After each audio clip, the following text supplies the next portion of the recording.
The first hospital-based psychedelic study that I've been able to find. It's a case report from like the 1940s in France. And it came to be because there were some friends of like Albert Hofmann, and he was in Switzerland, but nearby in Paris in this hospital, they got some mushrooms, some psilocybin, and gave it to a bunch of patients, including some with eating disorders, but all comers.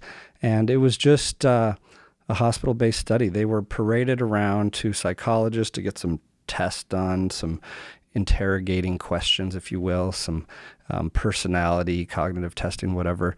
And it was quite uncomfortable, the experience for them. The dose wasn't really figured out yet. And if you look at the rate of like dysphoric experiences or even negative experiences during, it speaks to the concept of set and setting that didn't really come to be until the early 60s.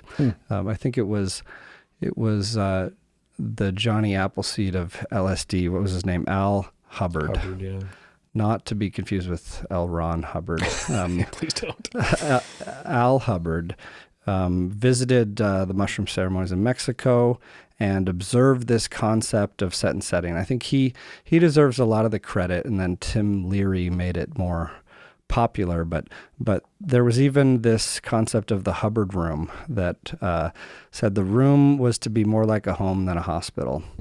And because pre-1960s, if you looked at psychedelic studies that weren't well controlled back then, so you take it all with a grain of salt, but the rate of negative experiences was a lot higher. And in fact, that was one thing that led to Tim Leary really pushing this. Is he heard about this DMT research going on before he'd even tried it, where one researcher said like over 90% of people in this big cohort he was working with, a non-controlled study, had some negative experiences.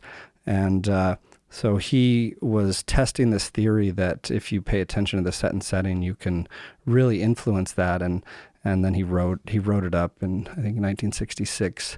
Interesting title if you want to look it up: Programmed Communication During Experiences with DMT.